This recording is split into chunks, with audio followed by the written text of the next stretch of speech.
At 36 years old, Hayden Panettiere was supposed to have decades of life still ahead of her.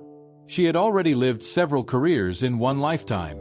Child actress, teen star, television phenomenon, movie performer, singer, mother, survivor, and, in the final months of her life, someone finally trying to tell her own story in her own words. Then, on August 16, 2026, the news arrived that stunned Hollywood. Hayden Panettiere was dead at just 36. Her family confirmed her death through her representative, but the cause was not disclosed. Authorities said the investigation was continuing, and at this early stage, there was no publicly established explanation for why she died. That distinction matters, because Hayden's life had already been surrounded by so many painful headlines that it would be easy to look at her death and immediately assume an answer. But assumptions are not evidence. What we know is that a woman who had spent years publicly discussing addiction, postpartum depression, abusive relationships, grief and recovery had suddenly died while she was still talking about her future. And that is what makes the timing so difficult to understand. In this video, we are going to look at what is actually known about Hayden Panettiere's death, the final period of her life, the struggles she endured away from Hollywood, the circumstances surrounding her final days, and the questions that remain unanswered. Most importantly, we will examine what Hayden herself revealed about her life in the months before her death, when she was finally opening doors she had kept closed for years. Because before we can understand the final chapter, we have to understand the life that came before it. Hayden Panettiere entered the entertainment industry when she was still a child. She began acting professionally at a very young age, appearing on television before most children had even decided what they wanted to be when they grew up. Her childhood was spent moving between school, auditions, sets, and cameras. One of the roles that introduced her to a much wider audience came in 2000, when she appeared in Remember the Titans as Cheryl Yost. She was only 10. Years later, Hayden would look back on that experience as one of the moments that helped shape the kind of performer she wanted to become. But growing up in Hollywood also meant living between two worlds. In recent interviews, she described trying to belong both to the adult entertainment industry and to the ordinary childhood she wanted but could never completely have. Then came Heroes. In 2006, Hayden became Claire Bennett, the seemingly ordinary high school cheerleader who discovers she can regenerate from injuries. The character transformed her career. Suddenly, Hayden Panettiere wasn't simply a former child actress. She was an international television star. Her face was everywhere. But fame created an illusion of certainty around her life. Audiences saw the confident young woman on screen. They did not see everything happening away from the cameras. After Heroes, Hayden continued building her career with film appearances and eventually found another defining role in Nashville. As Juliette Barnes, she played a young country singer whose career, relationships, and emotional instability became central to the series. The role was complicated because Hayden eventually revealed that some of Juliette's struggles felt painfully familiar. In 2014, Hayden became a mother when she gave birth to her daughter, Kaya, with Ukrainian heavyweight boxer Wladimir Klitschko. Motherhood brought happiness, but it also introduced one of the hardest periods of her life. Hayden later spoke publicly about experiencing postpartum depression after Kaya's birth. She emphasized that postpartum depression was much broader and more complicated than the stereotypes many people associated with it. She sought treatment and entered rehabilitation, openly acknowledging that she needed help. Her relationship with Klitschko eventually ended, and the question of Kaya's custody became one of the most painful parts of Hayden's public life. In 2018, amid her struggles with addiction and recovery, Kaya went to live primarily with her father. Hayden later described the decision as deeply painful, but one she believed was necessary at the time. For someone who had spent her entire childhood learning to perform in front of people, suddenly having her most private struggles discussed publicly was another burden. And there were more difficult chapters still to come. Hayden later became involved in a relationship with Brian Hickerson. What began privately eventually became a deeply troubled period that she would later describe in her memoir as abusive and emotionally traumatic. Hickerson was arrested in 2020 and later pleaded no contest to felony charges involving domestic violence. But Hayden's story cannot be reduced to addiction, depression, custody battles, or abuse. There was another side to her. The part of Hayden that kept trying to rebuild. The woman who continued working. The mother who remained connected to her daughter. The actress who returned to the screen. And eventually, the writer who decided that she was tired of allowing other people to define her life. In 2026, Hayden released This Is Me, A Reckoning, a memoir that forced open some of the most private chapters of her past. She wrote about childhood, Hollywood, trauma, addiction, postpartum depression, relationships, and the experiences she believed had shaped the person she became. In interviews promoting the book, she spoke with an unusual level of openness about the life behind the headlines. She wasn't presenting herself as someone who had everything figured out. She was presenting herself as someone still trying to understand what had happened to her. That distinction becomes crucial when looking at the months that followed.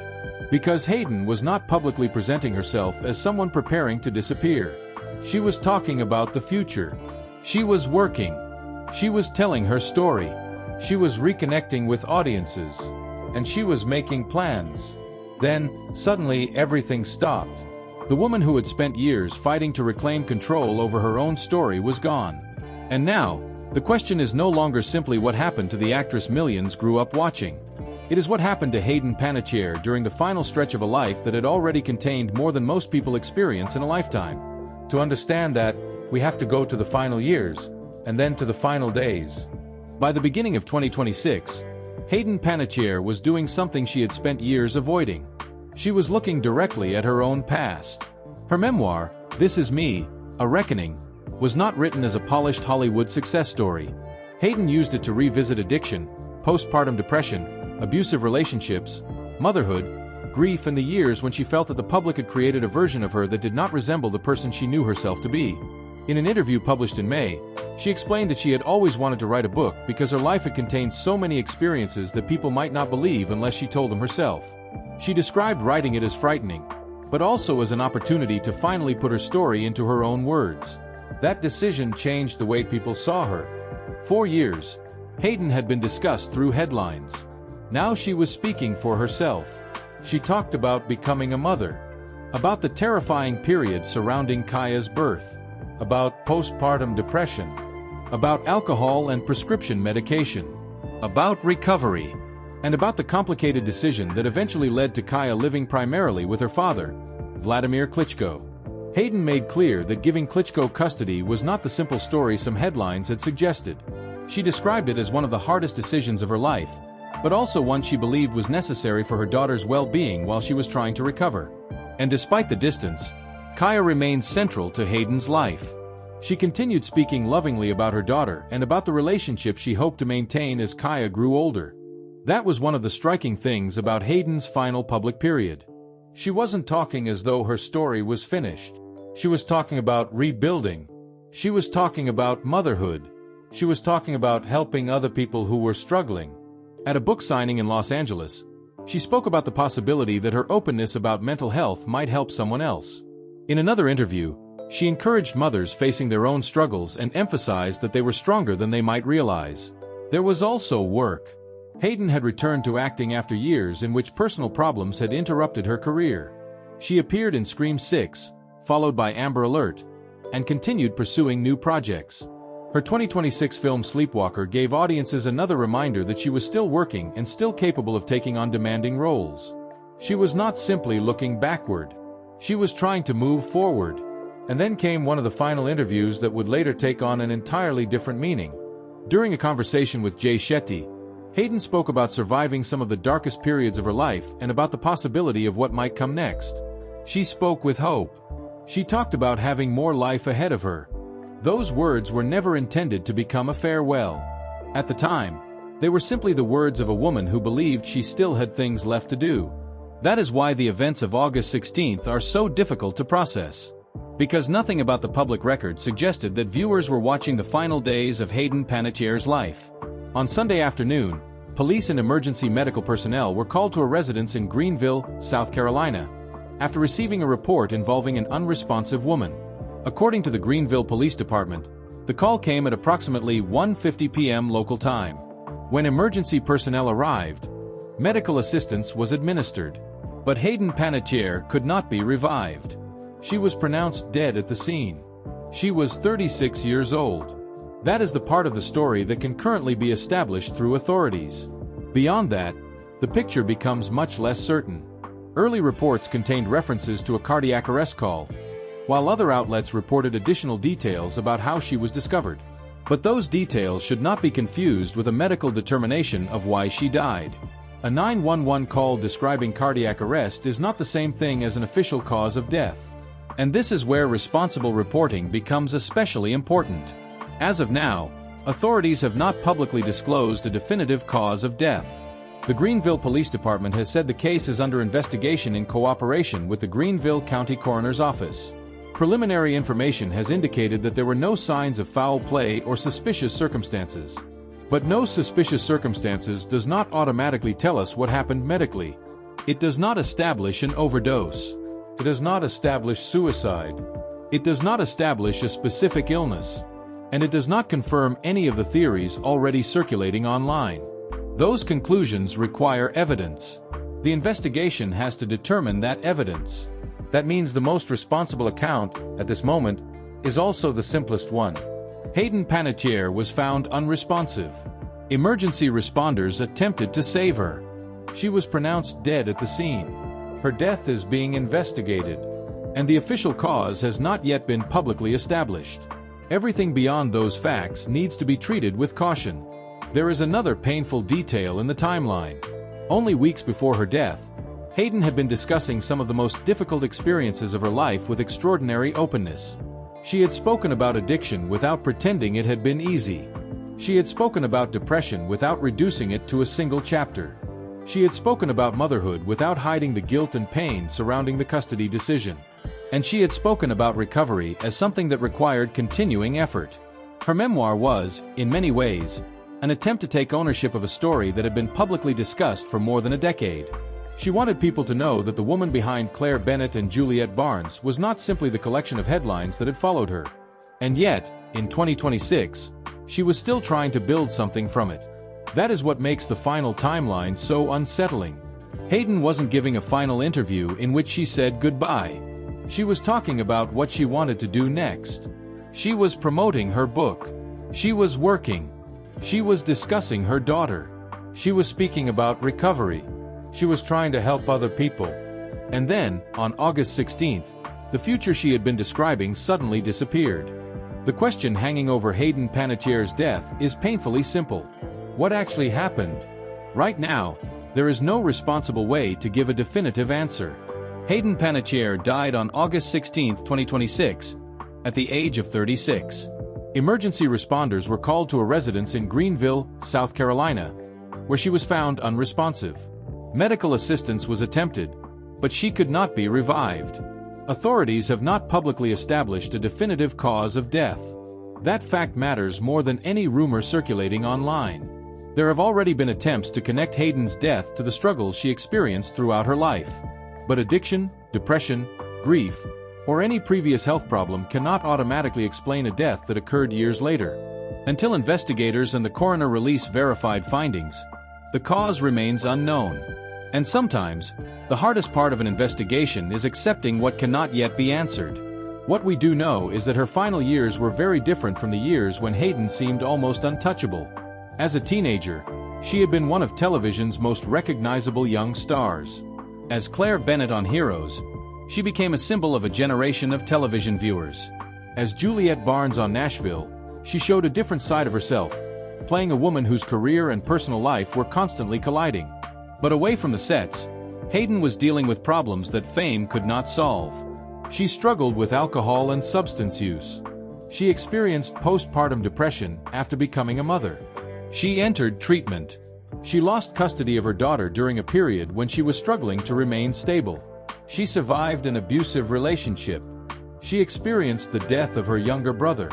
And she spent years trying to recover while the public continued to watch. Yet that is not where her story ended. One of the most important things Hayden did in her final years was begin talking openly about what had happened. Her memoir, This Is Me, A Reckoning, became part of that process. For years, people had known fragments of her story. Now she was putting those fragments together herself. She could talk about mistakes without pretending they never happened. She could talk about addiction without allowing it to become her entire identity. She could talk about motherhood without hiding the pain. She could talk about abuse without allowing the person who hurt her to define her future. And she could talk about recovery as a process rather than a magical moment when everything suddenly becomes perfect.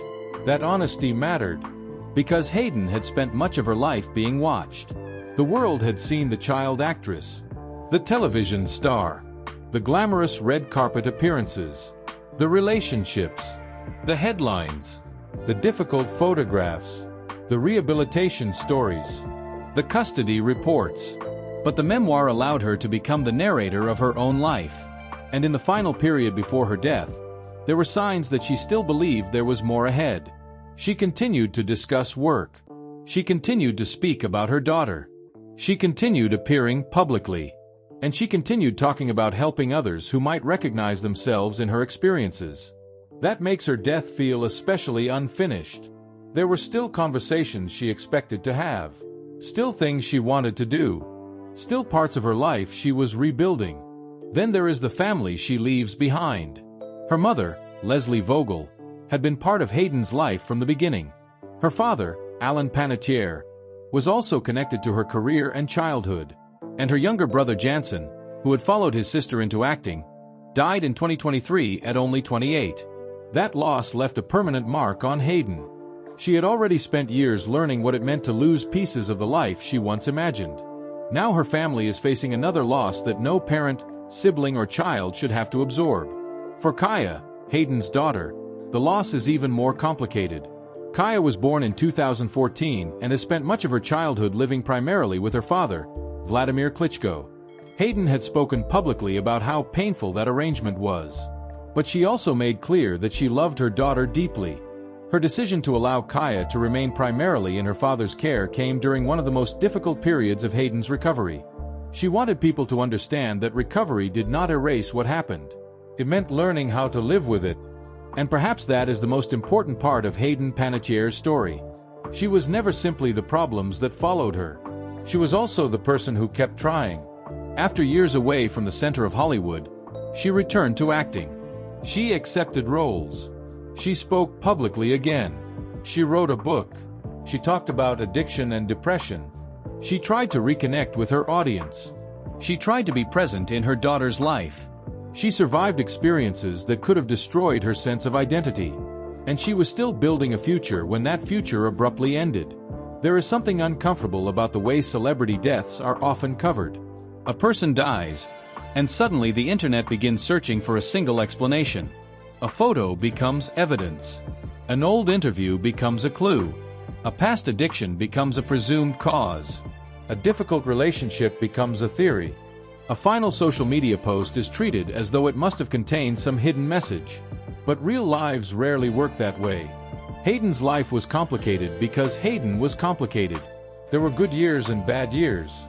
Recovery and relapse. Love and loss. Professional success and personal pain. Motherhood and separation. Grief and resilience. Hayden Panettiere was a person who became famous before she was old enough to fully understand what fame would cost. She became successful before she had the emotional tools to handle every part of that success. She became a mother while struggling with a condition she had never expected. She battled addiction. She entered treatment. She experienced abuse. She endured public judgment. She lost her brother. And somehow, through all of it, she continued trying to reclaim pieces of herself. That is the Hayden people should remember. Hayden Panettiere's career had already touched millions of people long before her death. Some remember the little girl from Remember the Titans. Others remember the cheerleader who could heal herself on Heroes. Others remember Juliette Barnes singing her way through the chaos of Nashville. And some may remember her final years differently, not for the headlines, but for the courage it took to finally speak honestly about the life behind them. As of now, the truth behind Hayden Panettiere's death remains incomplete.